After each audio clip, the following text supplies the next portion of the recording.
안녕하세요. 반갑습니다. 디지털 트윈과 AI 자동화 생산 관리를 맡게 된 장연애입니다. 이번 시간에 여러분과 함께 학습해 볼 주제는 크게 두 가지가 되겠습니다. 첫 번째는 지금 화면에서 보시는 것처럼 디지털 트윈의 활용 사례가 되겠는데요. 디지털 트윈이라고 들어보신 적 있으십니까? 네, 디지털 트윈은 실제 현실 세계의 어떤 사물이나 공정 시스템을 가상 디지털 세계에 똑같이 동일하게 구현해서 우리 예측이나 어떤 최적화 시뮬레이션이 가능하도록 하는 방법론 혹은 모델이라고 생각하시면 되겠습니다.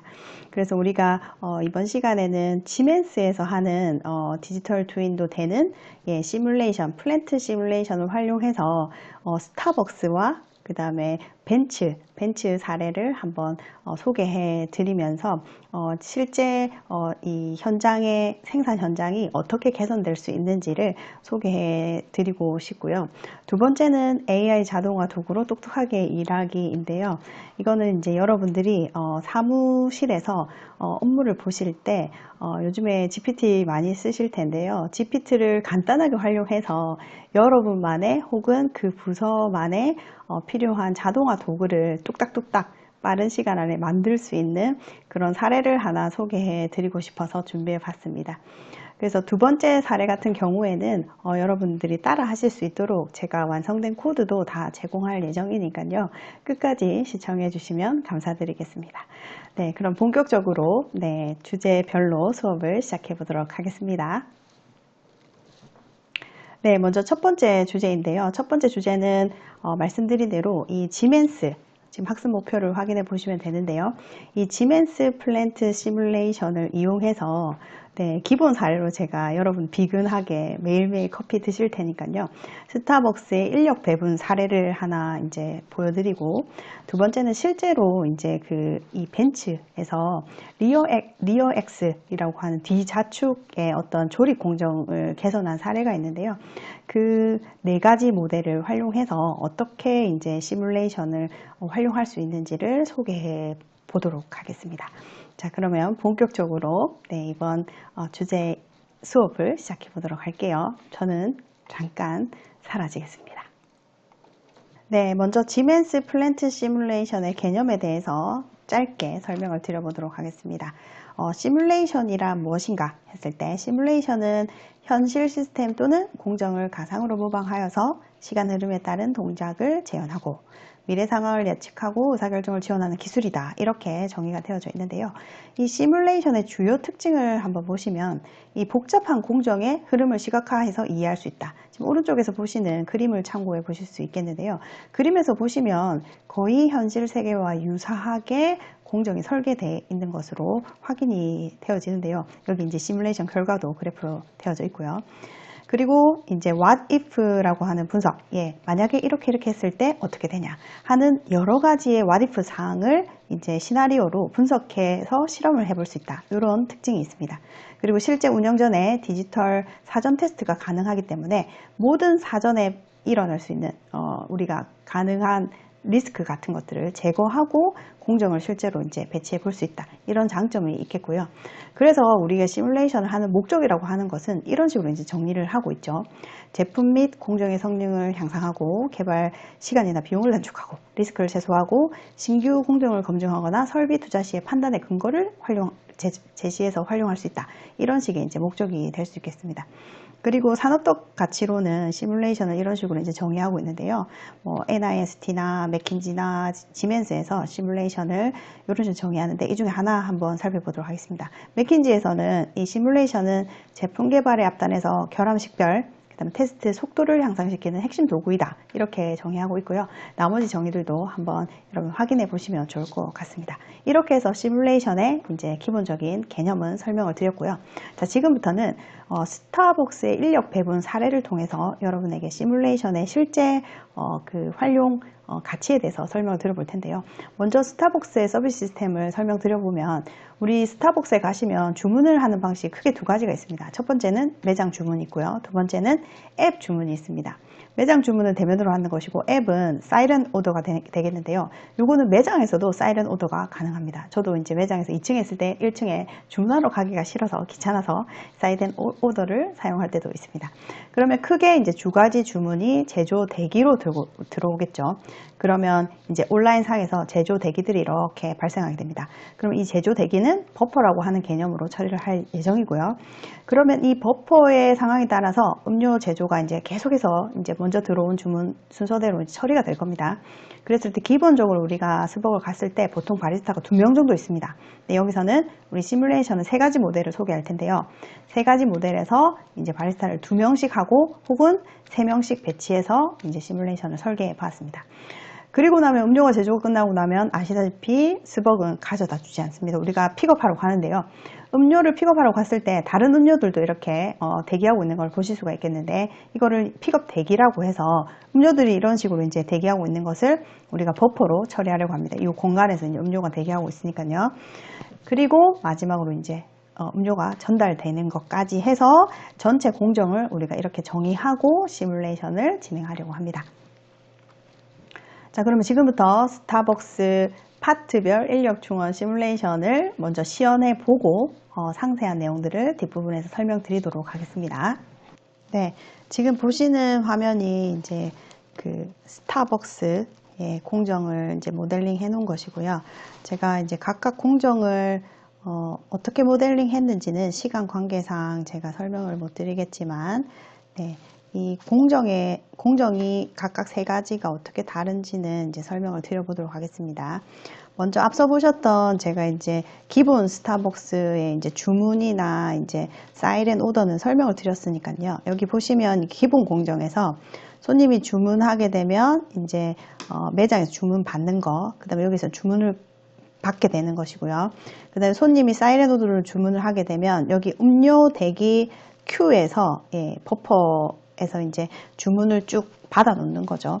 그래서 이 버퍼로 다 연결이 되고 이제 실제 바리스타 2명이 제조를 하고 그 다음에 음료 픽업 되기 전에 완료된 음료들이 이제 여기 적재가 되는 겁니다. 그리고 여기서 이제 손님이 픽업을 이제 완료하는 상황이 되는 겁니다. 그래서 여기 각각의 시나리오들은 보시면 여기 더블 클릭을 해서 이 안에서 이제 뭐 분포라든지 여기 보시면 도착 잠깐만요. 더블 클릭해 볼게요. 도착 시간이 40초 만에 한 번씩 온다. 그 다음에 사이렌 주문도 30초 만에 한 번씩 온다. 이런 식으로 이제 설정이 가능하다고 보시면 되겠습니다. 밑에 부분으로 가시면 이제 각각의 대안별로 제가 메모를 해놨는데요. 이거는 사이렌 오더를 확대해서 이제 사이렌 오더가 더 자주 이렇게 주문될 수 있도록 초를 정리를 했고요. 그 다음에 바리스타 2명에 픽업 전용 직원을 1명 추가했습니다. 위에 기본 공정 같은 경우에는 픽업 전용 직원이 없는데 이제 대안비부터 이렇게 조금씩 달라지잖아요. 그래서 픽업 전용 직원이 있고 이제 직원이 손님 픽업을 도와드리는 방식으로 진행을 했습니다.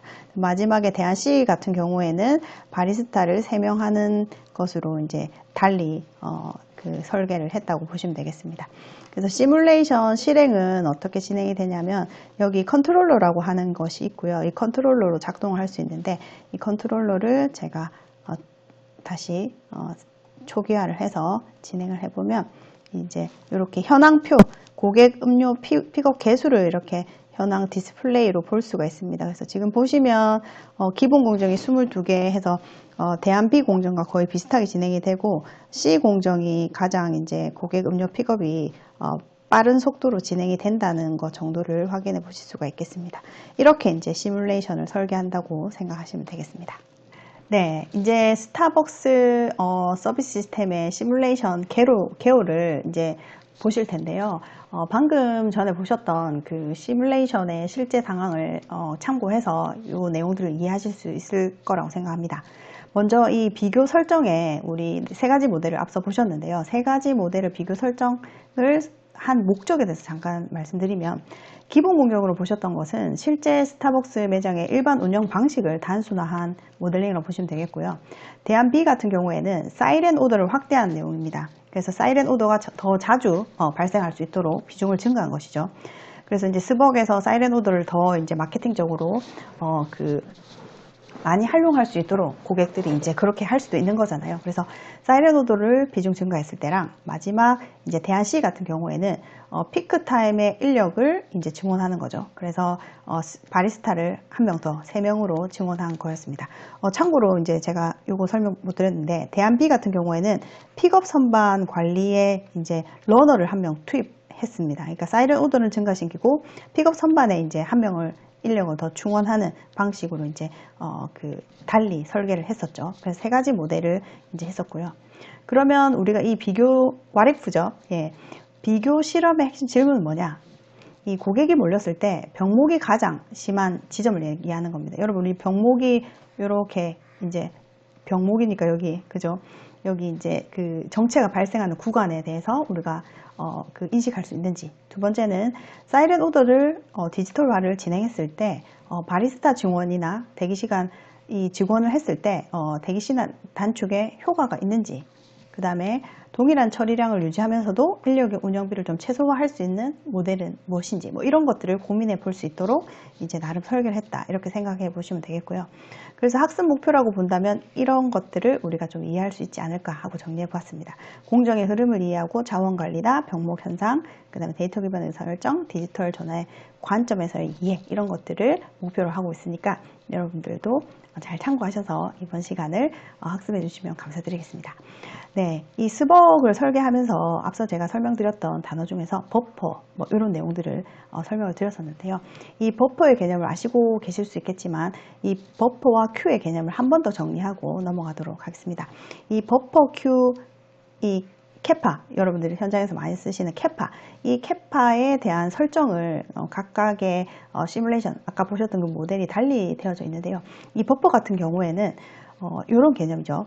다음 공정, 우리가 공정이 이렇게 이어져 있다고 했을 때, 요 다음으로 가는 공정에서 다음 공정이 비어 있을 때, 요 공정이 처리가 가능할 때까지 임시로 요 공간에 앞서 공정에서 처리한 요 부품들을 이렇게 이제 적재하는 겁니다. 임시로 머무는 공간을 우리가 버퍼라고 보통 얘기합니다. 비유를 하자면 대기실 또는 선반이라 할 수 있겠고요. 요 사람들이 이제 이런 커피숍에 대기줄이 있는데요. 요 대기 공간을 얘기하는 겁니다. 그 다음 큐 같은 경우에는 실제로 순서대로 줄을 서서 차례를 기다리는 구조의 줄서기 시스템이라고 보시면 됩니다. 이 줄서기 시스템을 얘기하고요.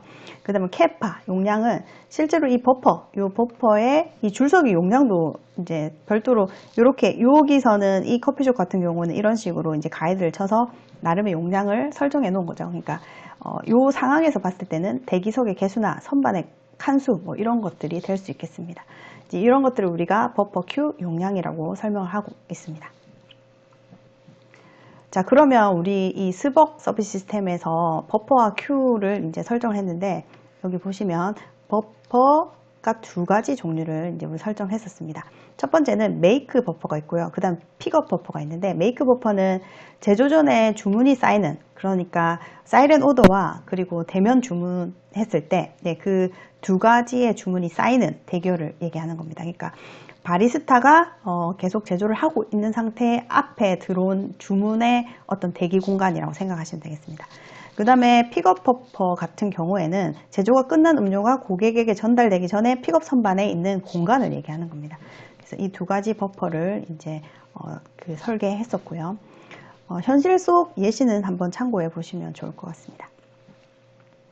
그래서 우리가 이제 시나리오를 실제로 이제 돌리고 난 이후에 이제 결과값을 이제 보여주고 있는데요. 앞서 보셨던 그 시나리오의 그 내용들을 보시면 여기 기본 공정, 그 다음에 대안 B, 그 다음에 대안 C가 있고요. 이 각각의 공정별로 이제 그 설정 값이 되겠습니다. 그래서 도착 간격은 40초, 기본 공정은 40초, 대안 B도 40초, 이제 각각 도착은 40초씩 했고요. 사이렌 오더 같은 경우에는 여기가 이제 대안 B에서 더 자주 24초 만에 한 번씩 오더가 발생될 수 있도록 했고요. 나머지 포스, 이제 그러니까 주문받는 시간을 얘기했는데, 여기 트라이앵글 삼각 그 확률 그 분포를 사용했고, 최소 시간이 20초, 그 다음에 자주 채빈 시간이 30초, 그 다음에 최대 시간이 50초에서 설정을 했습니다. 동일하게 이제 이 트라이앵글 분포를 사용했습니다. 그 다음에 바리스타는 수는 이렇게 했는데 대안시가 3명이고요. 나머지 바리스타 프로세싱 또한 시간 또한 이렇게 이제 보통 최장 시간 2분, 그 다음에 최소 1분 10초, 그 다음에 가장 빈도가 높은 시간을 1분 30초에서 동일하게 설정을 했고요. 그 다음에 메이크 관련해서 캐파는 이제 20개까지 해서 이렇게 정리를 해놨고, 픽업 캐파는 12개. 그러니까 우리 버퍼의 캐파를 얘기하는 겁니다. 예, 메이크는 20개까지 해놨고, 픽업은 12개 했습니다. 그 다음에 러너가 있었는데, 러너는 대한비에서만 이제 픽업을 담당 추가해서 손님들에게 이제 알려주고 빨리 이제 선반에서 그 제조가 완료된 음료를 이렇게 나눠 드릴 수 있는 직원이 되겠죠. 이런 식으로 설정을 했습니다. 나머지는 이제 참고하시면 되겠고요. 그래서 우리가 이제 시뮬레이션을 돌려봤을 때 결과론적으로 이제 통계 리포트를 확인해 보시면은, 이 통계 리포트 같은 경우에는 제가 지금 보여드린 건 약식이라고 보시면 되겠습니다. 풀로 전체 프로세스 하나하나마다 이렇게 결과값이 통계로 정리돼서 나오는데요. 풀로 나오는 것은 여기서 설명드리기가 좀 여러분들이 보시기에 너무 많은 지표가 있기 때문에 혼란이 오실 수 있을 것 같아서 제가 약식으로 리포트를 준비해 봤는데요. 크게 3가지 공정이 있다고 보시면 이게 이제 기본 공정이 되겠습니다. 기본 공정이고, 대안 B, 그 다음 대안 C 공정이라고 보시면 되겠습니다. 그래서 각각의 공정에 대해서 여기 보시면 민 라이프 타임이 있고요. 그 다음에 스루풋, 죄송합니다. 그 다음에 이게 스루풋 H 해서 TPH 같은 경우에는 스루풋 per hour, 그러니까 시간당 처리량을 얘기하는 것이고요. 그 다음에 프로덕션은 실제로 생산 시간, 그 다음에 트랜스포터는 물류 이동하는 시간, 그 다음에 스토리지 같은 경우에는 창고에 저장하는 그런 상황을 얘기하는 것이고요. 밸류 에디드 같은 경우에는 실제로 가치가 일어난 시간을 얘기하는 겁니다. 그래서 가공에 투입된 실제 시간이라고 보시면 되겠고요. 이 전체 포션을 이제 이런 식으로 정리를 해놨습니다. 보시면은 이제 여기 프로덕션, 여기 스토리지와 밸류 에디드를 합치면 이렇게 이렇게 합치면 프로덕션과 스토리지를 합치게 되면 이제 100%가 되도록 돼 있는 그런 상황이라고 보시면 되겠습니다. 네, 그래서 이제 각각의 요 지표, 이 통계 지표에서 의미하는 용어는 설명을 드렸고, 이 아래 표에서 잠깐 화면을 멈춰놓고 보시면 될 것 같고요. 문제는 이제 여기 보시는 이 값들이 되겠습니다. 그래서 뚜루풋 같은 경우에는 여기 전체 처리된 생산 개수가 되겠는데, 지금 화면에서 보시는 것에서는 이 대안 C가 가장 많은 처리량이 있었고, 시간당 처리량 동일합니다. 그리고 프로덕션, 실제로 생산에 투입된 퍼센트도 가장 높습니다. 그죠? 그리고 스토리지, 그러니까 저장하는 용량도 생산에 더 많은 비율이 가 있기 때문에 많았고, 그 다음에 실제로 가치 있는 일을 한 퍼센트도, 그러니까 가공에 들어간 활동의 퍼센트도 가장 높은 것으로 확인이 됩니다. 제가 여기서 이제 밸류 에디드를 잠깐 조금 더 상세히 설명드리면, 이 밸류 에디드는 이런 식의 이제 계산식이 들어갑니다. 가공 시간 분의 이 전체 체류 시간을 나눠주는데요. 이 가공 시간이라고 하는 것은 실제로 민 라이프 타임의 밸류 에디드를 이제 곱하게 되면 이 위에 밸류 에디드 식을 통해서 가공 시간을 이제 계산을 해볼 수 있는데요. 이 가공 시간은 민 라이프 타임 여기 위에 이 타임에서 실제로 밸류 에디드를 곱해서 이제 해볼 수가 있는데, 이 가공 시간을 보시면 드레인 C, 그러니까 여기 대안 C 공정, 우리가 지금 현재 가장 생산량이 많은, 처리량이 많은 대안 C 공정이 이 가공 시간이 실제로도 짧은 것을 확인해 보실 수가 있는 거죠. 그래서 이 밸류 에디드라고 하는 이 값 같은 경우에는 실제로 각 부품, 그러니까 커피가 전체 시스템 체류 시간 중에 실제 작업에 들어간 순수 시간의 비율이라고 정의를 해보시면 좋을 것 같습니다. 그래서 이거 하나만 딱 보셔도 어느 공정이 더 좋은 공정인지 확인해 보실 수가 있겠고요. 정리를 해보면 기본 공정은 스루풋 70 4개로 가장 낮고, 장점은 구조가 단순하고 인력 배치가 적고 기본적인 고객 흐름 파악에 좀 유용하다. 두 번째, 대안 B 같은 경우에는 생산량이 기본 공정과 동일한데 스토리지는 좀 소폭 감소하였으나 민 라이프 타임에서 15분 42초로 기본보다 오히려 체류 시간이 증가하는 그런 상황이 됐습니다. 그래서 문제점은 이제 이런 식으로 돼 있고, 픽업이나 버퍼 용량을 확대해서 선반 혼잡은 약간 완화됐는데 고객 흐름은 매끄러워졌으니까 좋지만 역할 분담 구조가 명확해져서도 좋지만 기본적으로 오히려 고객 체류 시간이 더 증가하는, 그러니까 우리 상황엔 좀 맞지 않는 그런 대안이라 볼 수 있었고, 대안 C 같은 경우에는 생산량이 압도적으로 많아졌는데 이제 여기 보시면 스토리지도 좀 낮아지고 여러 가지 면에서 가장 좋은 이제 대안이었다, 이렇게 설명을 볼 수가 있겠습니다. 최종적으로 이제 위 내용을 정리해서 이렇게 표로 정리해 보면 대안 C가 현재로서 3개의 시뮬레이션 중에서는 좋지만 향후 추가 연구가 필요한데요. 어떤 연구가 필요하냐면, 대안 C는 생산성 측면에서는 가장 우수하지만 인건비 증가를 정당화할 수 있는지 확인하려면 인건비 증가분 대비 생산성 향상에 대한 정량화된 추가 분석이 필요하다. 그래서 이러한 아래 추가 분석을 수행해야 된다. 이렇게 이제 결론을 내볼 수가 있겠습니다. 네, 다음 사례로 한번 가보실 텐데요. 실제 사례인 이 벤츠에서 리어 엑셀, 뒷좌축 조립 공정에 대한 이제 시뮬레이션 한 사례인데요. 먼저 시뮬레이션 모델 요약해 보면 아래와 같습니다. 목적은 이 벤츠에서 실제 리어 엑셀 조립 공정에서 생산량의 향상과 공정 효율 개선을 위해서 다양한 레이아웃 및 운영 전략을 비교 평가하기 위해서 이 시뮬레이션을 진행한 것이고요. 이때 이 분석 내용은 생산 라인의 레이아웃 변경이라든지 수동 작업 전략 변경이라든지 품질 검사의 어떤 용량의 변경이라든지 이런 것들을 이제 주요 분석 내용으로 진행했다고 보시면 되겠습니다.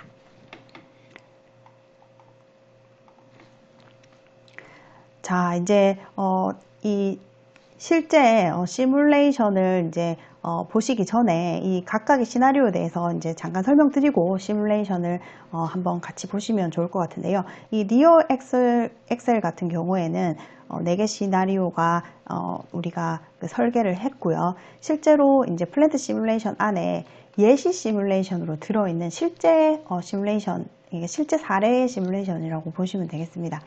그래서 4개의 시나리오의 상세 내용을 요거 확인하시면 좋겠고요. 나머지는 제가 이렇게 설명을 드려볼게요. 시나리오 1 같은 경우에는 원래 공정은 수동 조립 앞에서 차들이 꽉 막혀 있는 그런 막히는 그런 시나리오로 했고, 두 번째는 길을 바꿔가지고 나가는 길이 막혀서 상황이 그대로인 시나리오. 그 다음에 시나리오 3은 진입 규칙을 똑똑하게 써봤지만 검사 공정이 느려져서 결국 또 막히는 공정. 그 다음에 시나리오 4는 검사 앞 대기 공간을 넓혀가지고 전체 흐름이 좋아진 시나리오. 그래서 이 아래 보시면 기본, 그 다음에 작업장 위치 변경, 진입로 로직 변경, 품질 검사 및 버퍼 확장 해서 기본 시나리오와 이 나머지 추가 시나리오 3개에 대한 특징들을 이렇게 이제 설명을 해놨습니다. 지금부터 이 실제 시나리오 이제가 이렇게 작동하는 것을 시연해 보시면서 이해를 추가로 하시면 좋을 것 같습니다. 네, 이번에는 그 벤츠 사례를 보실 텐데요. 시뮬레이션 들어오시면 기본적으로 벤츠 사례는 이그젬플 모드로 이렇게 탑재가 되어져 있습니다. 여기서 우리가 볼 거는 리얼 엑셀 이제 그 어셈블리 라인이라고 보실 수가 있겠고요. 리얼 엑셀 어셈블리로 들어가시면 네, 이렇게 이제 이렇게 이제 모델이 설계가 되어 있는 거 보실 수가 있고요.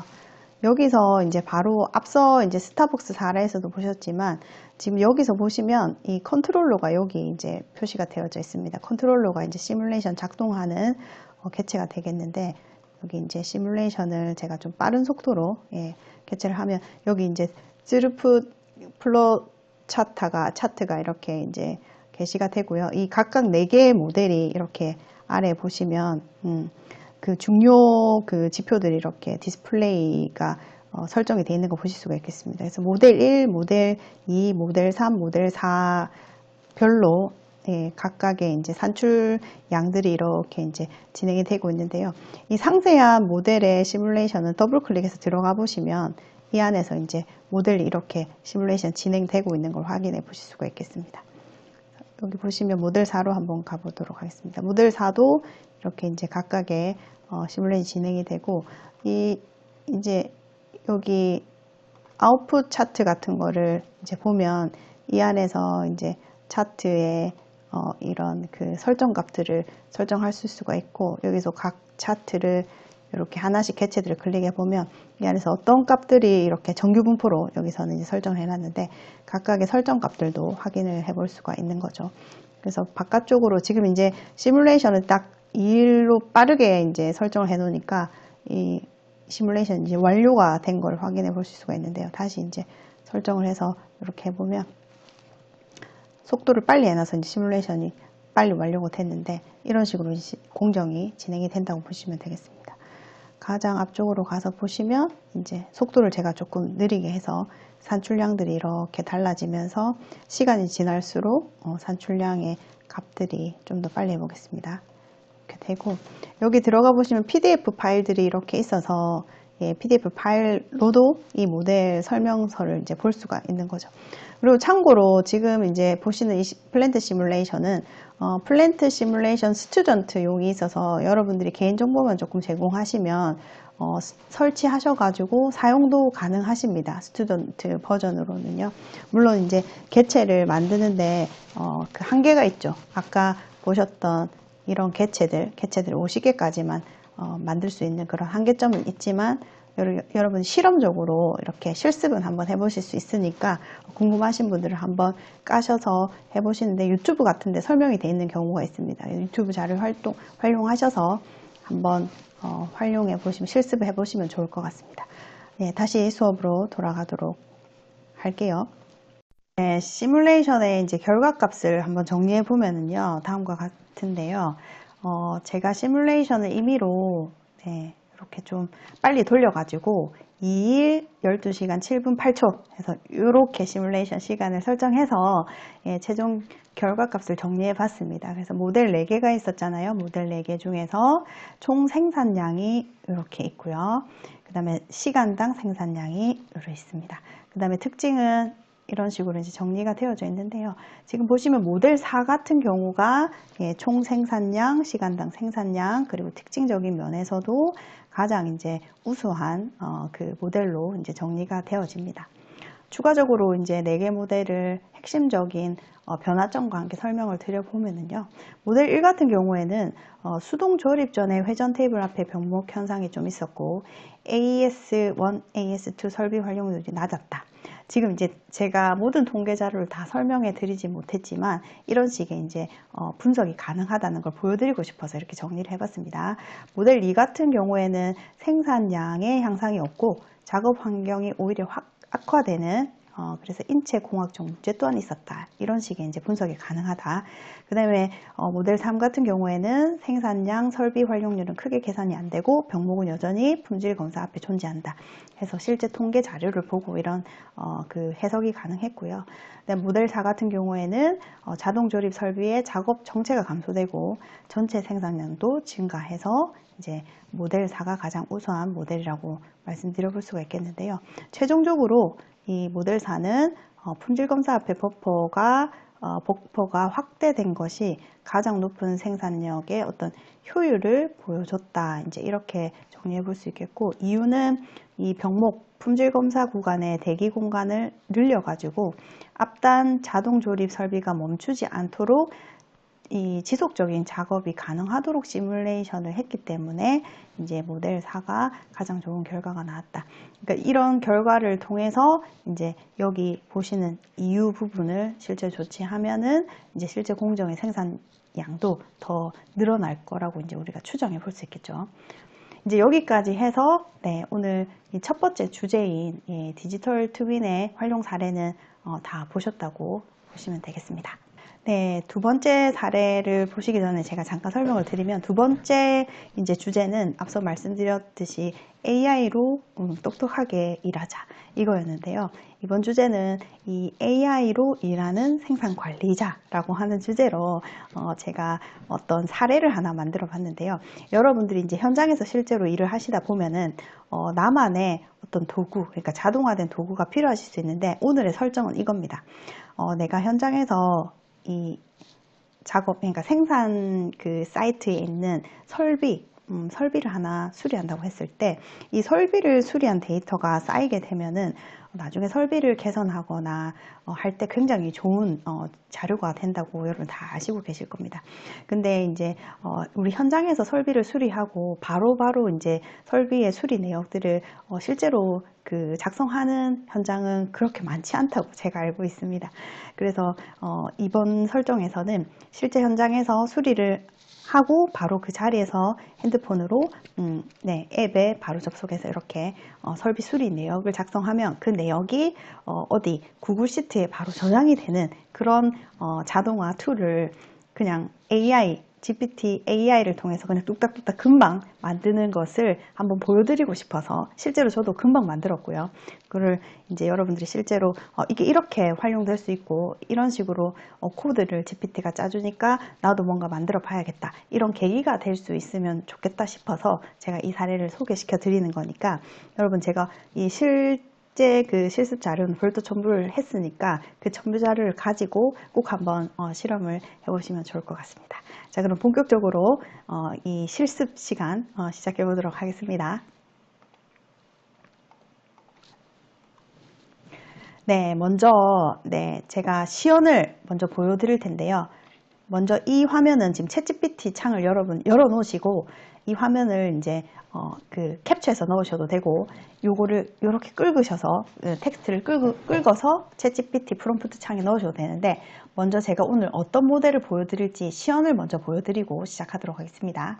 시연으로 가시지요. 자, 시연 화면으로 왔고요. 지금 보시면 여기 이게 마치 웹사이트 같은 건데요. 예, 홈페이지 같이 웹에 탁 이렇게 그 접속을 하시면 여기 이제 설비 이름을 적고 제가 설비를 적어 보겠습니다. MCI 뭐 이렇게 적어 볼게요. 그 다음에 연도를 설정해 보겠습니다. 그 다음에 고장 내용은 그냥 간단하게 작동 하고 조치 내용을 수리. 뭐 당연히 더 상세히 적으셔야 됩니다. 지금은 예로 하는 거기 때문에 제가 30분 다운타임. 그 다음에 베어링 비용은 12,000원. 그 다음에 1주 후 재점검. 이런 식으로 연결해 볼게요. 그러면 저장하기 누르면 어디로 가냐면 본 내용이 여기에 자동으로 입력될 수 있도록 방금 저장한 내용이 보이십니까? 1주 재점검 뜨죠? 이렇게 자동으로 저장될 수 있도록 하는 시스템을 만드는 겁니다. 어떻게 만드냐면 챗GPT로 그냥 한순간에 만드시는 겁니다. 다시 강의로 돌아가 볼게요. 네, 다시 강의로 돌아왔는데요. 지금 여러분들 챗GPT 창을 여셔서 챗GPT 창에 여러분 이렇게 대화를 입력하시잖아요. 그 창에 지금 보이시는 요 제가 미리 작성해 놓은 프롬프트 이 프롬프트를 복사하셔가지고 이렇게 입력하시게 되면 챗GPT가 제가 요구한 것이 지금 요구한 거 잠깐 읽어볼게요. 나에게 구글 앱스 스크립트 이게 앱 스크립트라고 하는 게 구글에서 만든 개발자용 플랫폼이에요. 개발자용 자동화 플랫폼입니다. 굉장히 쉽습니다. 여러분 누구나 활용이 가능하시고요. 개발자용 플랫폼에 들어갈 입력할 인덱스 HTML을 만들어 달라고 했습니다. 이때 인덱스 HTML이라고 하는 것은 이 인덱스라고 하는 것은 여러분 보통 홈페이지에 여러분들이 웹사이트에 접속하시면 가장 첫 화면 있죠. 첫 화면. 첫 화면에 웰컴 화면이라고 해야 될까요? 그 첫 화면을 얘기한다고 생각하시면 되고 뒷부분에 이 HTML이라고 하는 것은 홈페이지 웹사이트의 구조를 만드는 컴퓨터 언어라고 생각하시면 되겠습니다. 그러니까 한마디로 얘기해서 방금 보셨던 그 입력 화면 있죠? 제가 기계 수리 내역을 입력하는 화면 방금 보여드렸잖아요. 그 화면을 만들어 달라고 제가 요청한 겁니다. 조건은 어떠냐면 화면을 간단한 입력 폼으로 하고 한글로 보여주고 설비는 이런 식으로 선택사항을 할 수 있도록 해주고 버튼은 저장하기, 입력 지우기 2개만 해주고 저장하기 버튼을 누르면 구글 스크립트 런 서밋 리페어 데이터로 보내서 성공하면 저장 완료, 실패하면 이런 식으로 이제 제가 다 이제 요청을 한 거예요, 상세히. 그래서 여러분들 요걸 복사하셔가지고 챗GPT에 딱 넣으시면 챗GPT가 이렇게 코드를 만들어 줄 겁니다. 여기 보시면 HTML 나오죠. 그러면 이 코드를 복사를 딱 하십니다. 복사를 하셔서 이 코드의 인덱스, 그러니까 입력창이 잘 나왔는지, 제가 앞서 보여드렸던 데이터 입력하는 창 있죠. 그 창이 잘 나왔는지 테스트를 해봐야 되잖아요. 그럼 이 코드를 복사하셔가지고 여러분 텍스트 파일을 하나 여십니다. 컴퓨터에 그냥 텍스트 txt 파일을 하나 만드셔서 여셔가지고 거기에 이 코드를 붙여 넣으시고 어떻게 하시냐면 일단 텍스트 파일로 저장을 하십니다. 기계 수리 내역.txt 파일을 하나 저장하시고 다른 이름으로 여기 보시면 제 설명 잘 들고 계시죠? 다른 이름으로 저장을 해서 네, 마찬가지로 밑에 파일 형식만 바꾸는 겁니다. 모든 파일로 해서 기계 수리 내역하고 .html 확장자를 뒤에 html로 바꿔주시면 지금 보시는 아래와 같이 이렇게 html, 그러니까 웹으로 열리는 인덱스 html 파일이 하나 생기는 거예요. 그러면 요거를 더블 클릭해서 여시면 아까처럼 제가 그 설비 수리 내역 적는 입력창이 완성이 되는데요. 여러분들 요거 하시면서 아마 입력창이 저랑 똑같이 안 나올 겁니다. 챗GPT로 했을 때. 그래서 제가 파일을 미리 공유를 합니다. 미리 공유를 해서 실습 자료에 있는 파일을 활용하시면 좋겠습니다.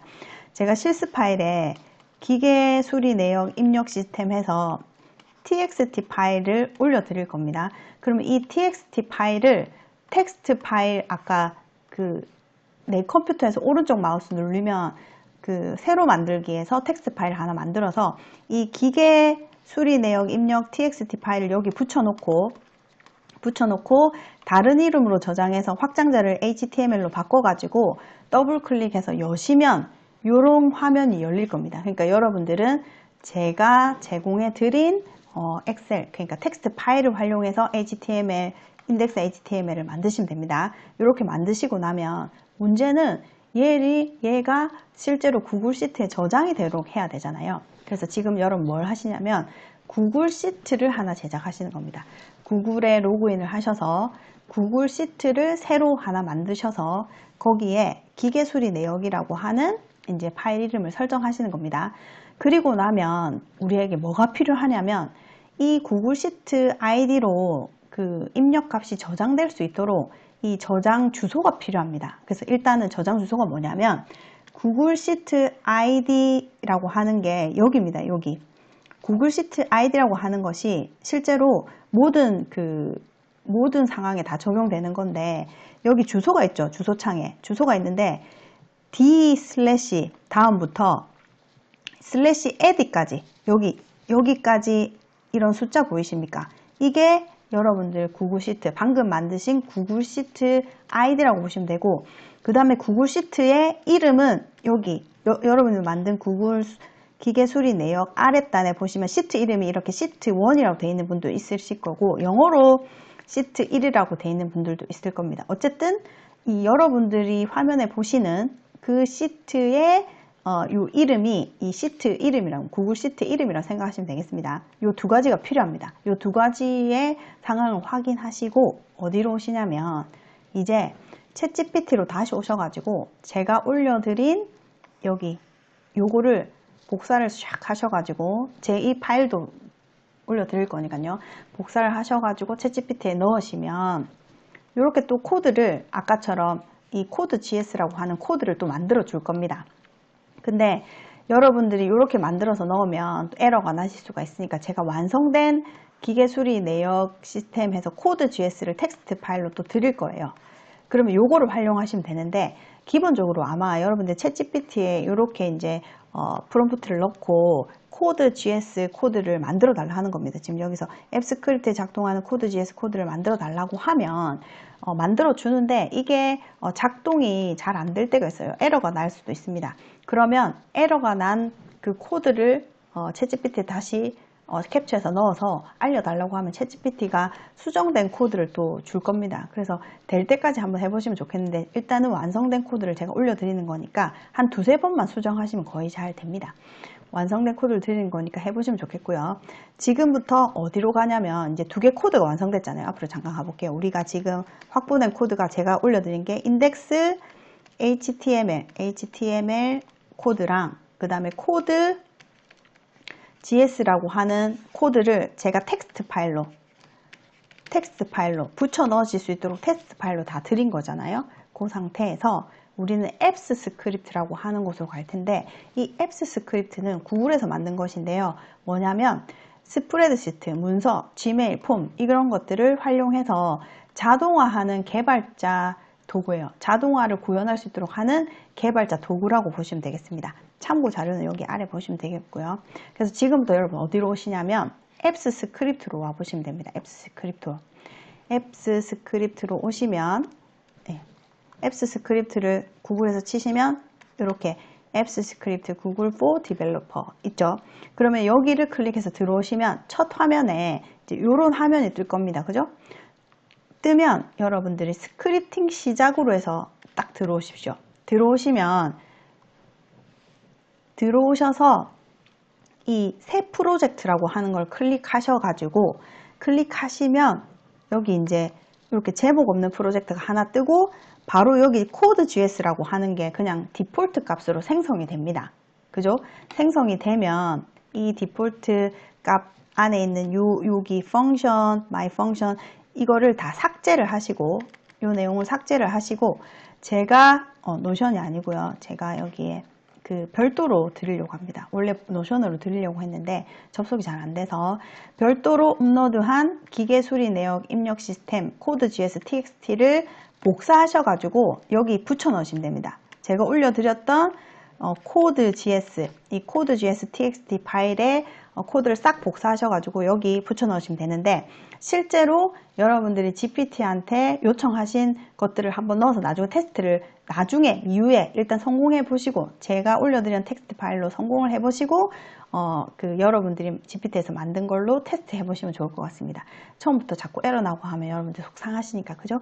그래서 코드 GS를 올리셔서 이제 테스트를 한번 해보시면 되는데 코드 GS를 올리고 나면 여러분 그 다음에 할 일이 뭐냐면 인덱스 HTML을 하나 만들어 가지고 여기 플러스 버튼 눌러서 인덱스 HTML 코드도 넣어야 돼요. 그래서 여기 플러스 버튼을 만들면 이게 이름 치는 공간이 떠요. 그럼 이름에 인덱스를 치시고 엔터 인덱스까지만 치고 바로 엔터 키를 탁 누르면 이렇게 인덱스 HTML이 자동 뜨는데 여기서 플러스 버튼 눌렀을 때 HTML을 생성하셔야 됩니다. HTML. Yes.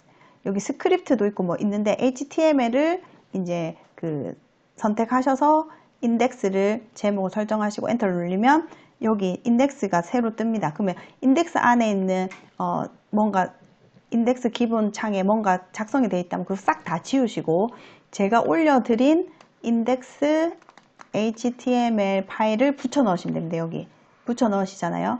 붙여 넣으시고 이제 뭘 하셔야 되냐면 여기서 중요한 거는 여기 지금 화면에 없는데 제가 화면을 가서 설명 한번 드려볼게요. 저도 이게 마련되어 있으니까요. 잠깐 여기 앱스 스크립트 화면을 가서 설명 드려보도록 하겠습니다. 네, 제가 화면으로 왔는데 여기 이게 지금 보면 여러분들이 이렇게 아까 코드 GS 제가 올려드린 파일을 이렇게 붙여 넣으시면 이렇게 붙여 넣어지게 되고 그 다음에 인덱스 HTML 파일도 여기 이렇게 붙여 넣으셨을 거예요. 그죠? 여기 이제 붙여 넣으셨을 건데 아까 인덱스 HTML 만들 때 여기 플러스 하면 여기 HTML 이렇게 눌러서 인덱스 만드셔서 이제 이렇게 하시는 겁니다. 그러면 여기 설정해야 되는 게 하나 있습니다. 여기 이것만 하시면 됩니다. 코드 GS에서 여기 콘스트 해서 시트 아이디가 있고 그 다음에 콘스트에서 그 시트 네임이 있잖아요. 여기에 이제 아까 여러분들 요 구글 시트에 여기 주소 있죠. 여러분들 아이디, 요 아이디를 그러니까 D부터 에디까지 아이디를 복사하셔가지고 여기에 넣고요. 이렇게 이 스페이스가 없도록 잘 넣고, 그 다음에 여기 보시면 시트 이름이 저는 시트 1으로 되어 있어요. 이 시트 1이라고 하는 시트 이름을 여기에 시트 1 이렇게 작성을 해주셔야 지금 인덱스 HTML에서 입력된, 그러니까 한마디로 여기서 입력된 내용이 여기에 구글 시트에 그 작성이 될 수 있도록 하는 코드가 완성되는 겁니다.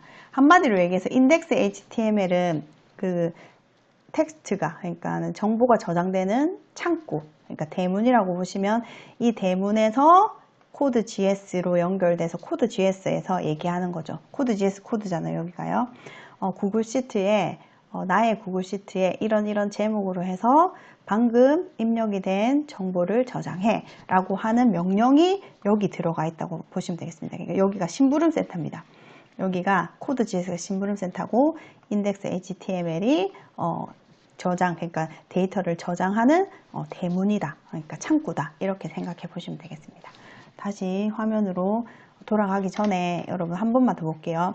코드 GS를 제가 올려드렸던 텍스트 파일을 여기 넣고 인덱스 HTML을 여기 넣고 나서 여러분들 그 다음 하셔야 될 게 배포입니다. 여기서 이대로 배포를 해서 새 배포를 클릭하셔가지고 이제 이름은 그냥 기계 뭐 이렇게 하셔도 됩니다. 그 다음에 여기 모든 사용자를 설정하셔서 배포를 하시게 되면 이제 되는데 여기서 유형 설정도 있어요. 여기서 유형은 웹 앱으로 하시고 이제 배포 유형을 선택했는데 유형을 선택하고 이제 여기에 이름을 기계 뭐 이런 식으로 하셔도 되고요. 모든 사용자에서 배포를 하면 이제 여러분들은 처음이시기 때문에 중간중간에 승인해야 되는 것들이 좀 쭉쭉 뜰 겁니다. 그랬을 때 뭐 어드밴스드 하고 go to 여기 그 기계 수리 내역으로 가라 뭐 이런 설정들을 쭉 하셔가지고 최종으로 가시면 이게 웹 앱 URL이 나옵니다. 그래서 요거를 복사하셔가지고 복사하셔서 여기에 넣고 그러니까 여기 웹 창을 하나 여셔가지고 여기에 주소를 붙여놓고 엔터를 치시면 이렇게 이제 실제로 누구나 접속 가능한 이 기계 수리 내역 입력 창이 뜨는 겁니다. 그래서 요 링크만 하나 있으시면 핸드폰으로도 가능하고요. 그래서 이제 여러분만의 어떤 툴이 생기는 거죠. 다시 수업으로 돌아가 볼게요. 네, 다시 수업으로 돌아왔는데 이거를 진행하는 과정 중에 한 가지 유의할 점만 소개시켜 드리고 이번 시간 마칠 텐데요. 여기 액세스 승인, 그러니까 새 배포를 하는 과정이 여기 있는데 배포를 하시고 액세스 승인을 하시게 되면 여기 이런 이제 그 절차들이 쭉 있습니다. 여기 절차에서 밑에 어드밴스드 하는 내용이 나오면 이거를 이제 클릭하셔가지고 클릭하시고 나면 가장 아래에 go to 기계 수리 내역이라고 하는 내용이 있다면 이거를 클릭하셔야 연결이 됩니다. 그래서 요거를 요 화면이 한번 설정하고 나면 저한테는 안 뜨더라고요. 저도 안내드리기 위해서 이 창을 하나 만들고 싶었는데 안 떠서 못 만들었습니다. 그래서 꼭 그렇게 설정하셔서 URL 받으시고요. 그리고 참고로 코드는 여기 코드 GS나 인덱스 HTML의 코드는 수정될 때마다 배포를 계속 새로 하셔야 된다는 거 꼭 잊지 않으셨으면 좋겠습니다. 네, 이제 이렇게 해서 이제 마지막 얼굴 보면서 인사할 텐데요. 이렇게 해서 이제 두 가지의 내용을 오늘 소개시켜 드렸습니다. 플랜트 시뮬레이션을 활용해서 디지털 트윈이 우리 현장의 문제들을 어떻게 해결할 수 있는지 사례를 소개시켜 드렸고요. 이제 방금 보셨던 그 사례까지 해서 두 가지 툴을 소개시켜 드렸는데요. 여러분들 분명히 이제 하시다 보면 실제로 하신 분들 계실 텐데 하시다 보면 궁금하시고 막 답답하신 점들 있으실 거예요. 그러면 아래 그 제 주소로 메일로 문의해 주시면 제가 또 친절히 알려드리도록 하겠습니다. 네, 장시간 그 집중해서 시청해 주셔서 진심으로 감사드리고요. AI 시대에 여러분이 이러한 툴들이 정말 많이 생기고 있거든요. 꼭 여러분만의 툴들을 이렇게 장착하셔서 더 이제 현장에서 그 효율적으로 일하시고 많은 가치를 내시기를 당부드리겠습니다. 시청해 주셔서 감사드립니다. 다음 시간에 또 뵙도록 하겠습니다. 수고 많으셨습니다.